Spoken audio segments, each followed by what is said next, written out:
सुप्रसिद्ध कवयित्री शांता शेळके यांची एक अप्रतिम कविता आहे.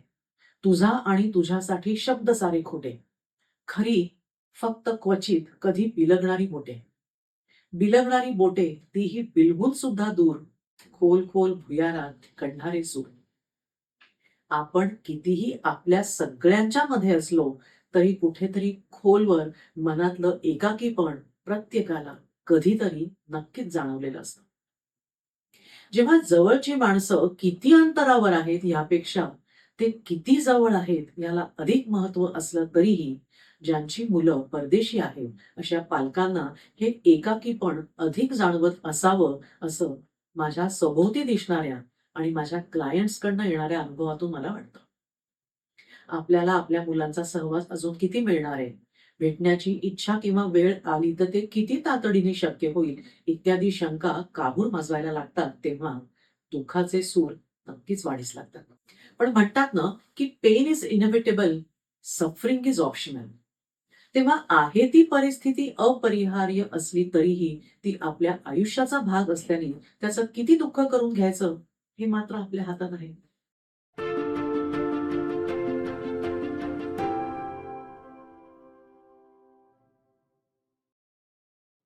नमस्कार. सायकॉलॉजी संडेजमध्ये मी डॉक्टर अनुराधा हरकरे. मी एक काउन्सिलर आणि सायकॉलॉजिस्ट आहे आणि माझ्यासोबत संपर्क साधायचा असेल तर डिस्क्रिप्शन बॉक्समध्ये लिंक दिली आहे. आधीच्या भागात आपण पाहिल्याप्रमाणे एक किंवा दोन्ही मुलं परदेशी आणि पालक भारतात, अशी परिस्थिती जेव्हा असते तेव्हा सगळ्यात पहिले काय करायचंय तर ह्या परिस्थितीचा स्वीकार, की हो, हे कायमचं किंवा काही काळ तरी असंच राहणार आहे. आता कोणाला वाटेल की स्वीकार काय करायचा, ते तर आहेच ना. पण स्वीकार करणं म्हणजे ही परिस्थिती हे वास्तव आहे हे स्वतःला सांगणं. कारण त्यामुळे नकळत आपल्या वागण्यातून खंत, हुरहूर, दुःख, अपराधीपणा ह्या ज्या भावना आपल्याला जाणवत असतात त्या कमी होणार नाही. शिवाय तशी परिस्थिती कुणी कुणावर मुद्दामून आणलेली नसते किंवा अचानक उद्भवलेली पण नसते.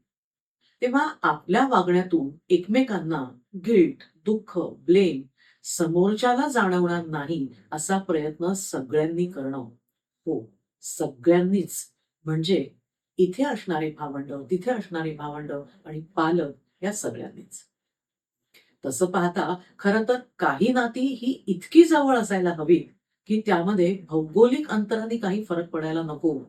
पण कालांतराने नात्यातली ती जी एक सहजता आहे ती कमी सहवासाने कमी होऊ शकते. आणि ते होऊ नये म्हणून जाणीवपूर्वक प्रयत्न करायला हवा. कारण सध्या जी अनेक गोष्टींमधली जी सहजता आहे किंवा ती निर्मळता आहे, निरागसता आहे, ती कमी होते आहे. तशीच नात्यात पण कमी होताना दिसते. तेव्हा नाती आवर्जून टिकवावी लागतात हे सगळ्यांनी लक्षात ठेवलं पाहिजे. मग त्याच्यासाठी मेसेज, व्हिडिओ कॉल, सगळ्या कुटुंबाचा ग्रुप कॉल असं करत एकमेकांसोबत संवाद ठेवायचा. प्रत्येकाच्या आयुष्यातली विशेष एखादा जो दिवस आहे त्याची नोट ठेवायची. म्हणजे अॅनिव्हर्सरी, बर्थडेज, काही अचीव्हमेंट्स. मग त्याच्यासाठी पटकन एखादा message, voice note, phone call हे इत्यादी करत राहायचं. एकमेकांच्या आयुष्यात घडणाऱ्या घडामोडींची माहिती सांगायची, म्हणजे ती माहिती असली पाहिजे. कारण बरेचदा मुलं जेव्हा परदेशात असतात, तर त्यांना इथं कनेक्ट जोडून ठेवायला आवडतो ना. पण त्यांना काय फरक पडतोय? असा विचार करत इथे होणारे कार्यप्रसंग किंवा घटना त्यांना सांगितल्या जातातच असं नाही. उदाहरणार्थ, आत्याच्या सुनेची मंगळागौर झाली किंवा मामानी रिटायरमेंट पार्टी दिली किंवा ऑस्ट्रेलियामध्ये असणाऱ्या आपल्या नातवाचं शाळेत प्रेझेंटेशन झालं. हे अशा अनेक गोष्टी तसं पाहिलं तर ॲज सच काही त्यांनी फरक पडतच नाही एकमेकांच्या आयुष्यामध्ये. पण त्यांनी म्हणजे ह्या गोष्टी जेव्हा कधीतरी इतरांकडनं किंवा कोणाचं स्टेटस बघून कळतं, तेव्हा मात्र "अरे, मला नाही सांगितलं" असं वाटतं आणि रिजेक्टेड फिलिंग येऊ शकतं. मग सासूच्या वाढदिवसाला म्हणजे अगदी फोन कॉल जरी नाही करायचा, फार नाही फार गळ्यात पडायचं तरी किमान HBD असे 3 अक्षरं तर ती सून नक्कीच लिहू शकते ना. पण तेव्हा एवढाही मेसेज न करणारी सून तिच्या स्वतःच्या आईने बनवलेल्या केकचे फोटो देखील जेव्हा स्टेटसवर ठेवते, तेव्हा सासूला वाईट वाटणारच ना. अर्थातच स्टेटस, डीपी याला किती महत्व द्यायचं हा भाग निराळा असला तरीही त्या वर्तनातून दुखावलं जाणं साहजिकच आहे. म्हणजे आपल्याला आपलेच लोक हळूहळू विसरत चालले आहे का, असं येऊ शकतं मनामध्ये. म्हणजे आणि आणि ह्याच्या जोडीला सुनेच्या त्या वागण्याने जितकं दुःख होत नाही, त्यापेक्षा अधिक त्रास होतो, ते आपला मुलगा आपल्याला समजून घेत नाही याचं.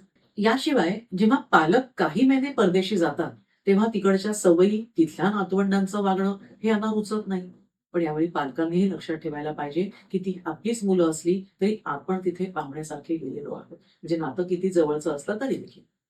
म्हणजे परकं नसलं तरी त्यांच्या घरी, त्यांच्या तिथल्या रुळलेल्या संस्कृतीमध्ये आपले विचार, आपलं वागणं, आपल्या खाण्यापिण्याच्या सवयी या वेगळ्या असणारच आहे. याचं भान ठेवत तिथे मुलांच्या जे घरी येतात, जी मित्रमंडळी त्यांची तिथली, त्यांना नावं ठेवायची नाही किंवा आपल्या पद्धतीने वागण्याचा आग्रह करायचा नाही.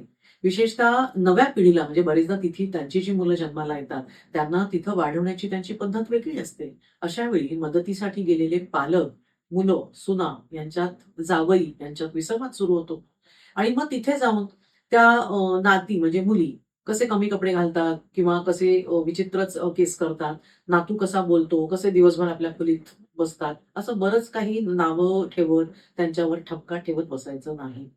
तिथे आपण मदतीसाठी किंवा सहलीसाठी गेलेलो आहोत, एवढं लक्षात ठेवायचं. आणि मुख्य म्हणजे काही महिन्यांसाठी का होईना, पण आपण त्यांच्या शहरात गेलो आहे, जे सांस्कृतिक, सामाजिक, वैचारिक, आर्थिक सगळ्या बाबतीत वेगळं आहे. हे विसरून कसं चालेल? तेव्हा आपलं मत फार झालं तर सांगायचं आणि थांबायचं. अर्थात असं कधी होऊ शकेल, की काही विषयामध्ये पालकांचं जे काही म्हणणं आहे किंवा त्यांची जी मतं आहेत, ती खरंच महत्त्वाची आहेत. कारण शिक्षण आणि अनुभवाने ते ज्येष्ठ असूच शकतात. म्हणजे एखादा कोणी डॉक्टर आहे किंवा एखादे सीए आहेत वडील, अशा वेळेला त्या विषयात त्यांचं ते मत नक्कीच ठामपणे सांगू शकतात. जेव्हा भौगोलिक अंतरामुळे आपण दूर असतो, तेव्हा ती आवर्जून नाती टिकवण्यासाठी कुटुंबातील जमेल तितक्यांनी, म्हणजे वेळ ठरवायची ज्यांना जमेल त्यांनी, शिळोप्याच्या गप्पा मारण्यासाठी, गॉसिप करण्यासाठी महिना 15 दिवसातून एक 5-10 मिनिटं काढायला हरकत काय आहे? किंवा काढावी लागणार आहेत, हे लक्षात ठेवून तसंच वेळापत्रक बनवायचं. मग त्याच्यासाठी व्हिडिओ कॉल किंवा इतर ॲपचा आपण वापर करू शकतो. पालकांनीही ह्या सगळ्या नवीन गोष्टी शिकून घेण्याचा प्रयत्न करायला पाहिजे. तिथल्या मुलांनी भारतात असलेल्या उतारवयाकडे झुकत चाललेल्या पालकांना पण समजून घेण्यासाठी अनेक गोष्टी करता येतात. त्याच्यामध्ये त्यांना हे ॲप्स शिकवणं किंवा त्यांची इथली जी सपोर्ट सिस्टम आहे पालकांची, त्या लोकांसोबत, शेजाऱ्यांसोबत आवर्जून संबंध ठेवणं, हेही करायला पाहिजे. कारण शेवटी पालकांना ऐनवेळी त्यांचीच मदत घ्यावी लागणार आहे.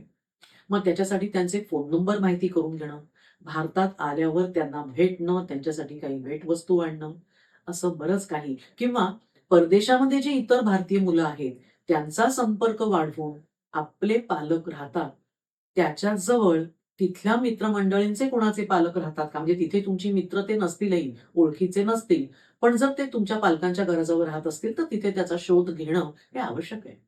कारण आलटून-पालटून कोणीतरी येत जात असतं. मग काहीतरी खाऊ पाठवता येतो, काही वस्तू पाठवता येतात आणि कुठल्यातरी कारणाने एकमेकांसोबत जोडल्या गेलं, तर पालकांना आनंद होतो. म्हणजे फार छोटे-छोटे आनंद असतात खरं हे. कारण इथे जे थोडेसे एकटे पडलेले पालक असतात, त्यांच्या गरजा ह्या प्रामुख्याने भावनिक असतात आणि त्याच्यासाठी मुलांना द्यायचा आहे तो फक्त थोडासा वेळ. म्हणजे अगदी छोट्याशा गोष्टींनी का होईना, हे असे छोटे-छोटे आनंद आपल्याला वाढवता येतात. त्याच्यासाठी थोडेसे एक्स्ट्रा एफर्ट्स मुलांनी घ्यायला पाहिजेत. पालकांची आर्थिक परिस्थिती कशी आहे, इथल्या भावंडांची स्थिती कशी आहे, यावर आपल्याला आपला सहभाग किती देता येईल, यावरही बोलणं गरजेचंच आहे. कारण अमेरिकेत आहे म्हणजे सगळेच श्रीमंत आहे असं पण नसतं. म्हणजे तिथे ते मजा करतात, असा इथल्या नातेवाईकांना किंवा इथल्या भावंडांना वाटू शकतं. पण तिथं वेगळं चित्र असतं, हेही सांगावं लागतं. पालक, भावंड कोणी कुठेही असले, तरी किती जबाबदारी कोणी उचलायची, कशा पद्धतीने एकमेकांना सांभाळून वर न्यायचं, हे बोलायला पाहिजे. कारण परदेशात स्थायिक झालेले भावंड आपल्या आई-वडिलांचं करण्यापासून सुटका म्हणून तिथे गेलेले नसतातच. तेव्हा त्याच्यात त्यांचीही चूक काही नसतेच.